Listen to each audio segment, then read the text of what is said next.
The question is, a string is used to pull a block of mass m vertically up with a distance h at a constant acceleration. The work done by the tension in the string.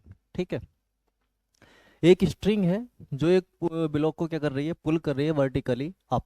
ठीक, तो हम इसमें देखेंगे question क्या कह रहा है हमसे कि एक ये रोप है और ये एक ब्लॉक है m मास का, और ये स्ट्रिंग इसे ऊपर मूव कर रही है कितने एक्सीलरेशन से, जी वाई थ्री एक्सीलरेशन से ये ऊपर मूव कर रही है स्ट्रिंग। ठीक है, तो जब हम स्ट्रिंग को ऊपर लेके जाएंगे तो स्ट्रिंग में टेंशन होगा टी।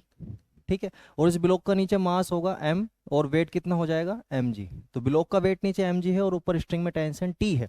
तो हमें टेंशन ऊपर ले जाने के लिए कितना होना चाहिए, mg से ज़्यादा होना चाहिए। अगर mg से कम हुआ तो ब्लॉक ऊपर नहीं जाएगा क्योंकि वेट कितना लग रहा है नीचे, mg।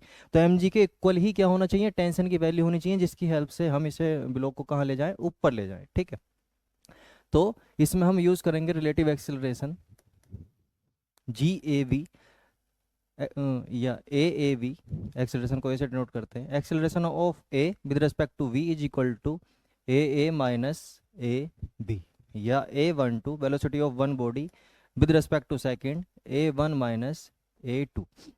अब GY3 से ये ऊपर जा रहा है ब्लॉक, नीचे क्या लग रहा है, नीचे लग रहा है G एक्सेलरेशन। ये किसकी वजह से, acceleration due to gravity, acceleration due to gravity.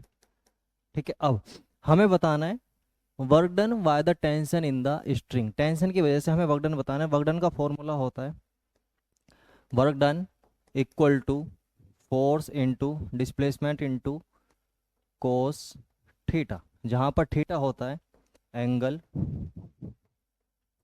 Between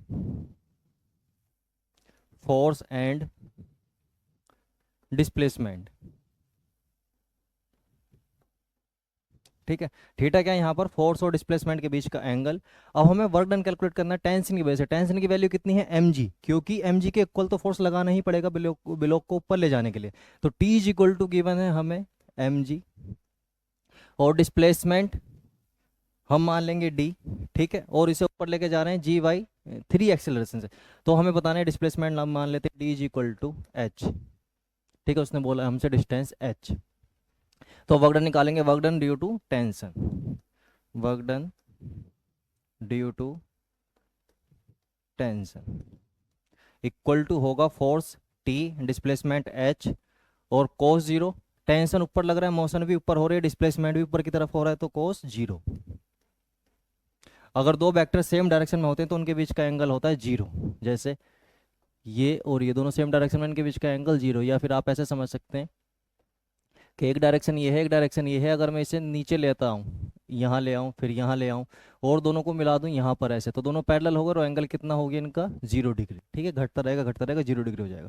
cos zero की वैल्यू होती है 1, टेंशन की वैल्यू हमने कितनी लिखी है, mg, और h ऐसे ही। अब यहाँ पर g जो है वो इफेक्टिव है, क्योंकि यहाँ पर दो एक्सेलरेशन है, एक एक्सेलरेशन है जिससे हम ऊपर लेके जा रहे हैं, और दूसरा एक्सेलरेशन जो किसकी वजह से लग रहा है, ग्रेविटी की वजह से। ठीक है, तो इसलिए मैंने g डैश लिख दिया, और कोस जीरो की वैल्यू 1, तो यहाँ आ जाएगा mg dash h। g dash की वैल्यू कैसे कैलकुलेट करेंगे, g डैश होगा, मोशन किस तरफ हो रही है, ऊपर, तो ऊपर वाला एक्सेलरेशन क्या लेंगे, पॉजिटिव। जिस डायरेक्शन में मोशन होती है उस डायरेक्शन में सारे पैरामीटर क्या लेते हैं अपन, पॉजिटिव। तो GY3 minus minus second acceleration कहाँ लग रहा है, नीचे, डाउनवर्ड, किसकी वजह से, ग्रेविटी की वजह से, और उसकी डायरेक्शन कहाँ है, नीचे, तो डायरेक्शन उसके नीचे है, तो minus g, minus minus plus, तो ये क्या हो जाएगा, GY3 plus g is equal to आ जाएगा 4GY3, जी डैश की वैल्यू। तो जी डैश की वैल्यू यहाँ पुट कर देंगे तो वर्क डन अपने पास आ जाएगा 4/3 mgh। यही हमें फाइंड करना था, तो करेक्ट ऑप्शन होगा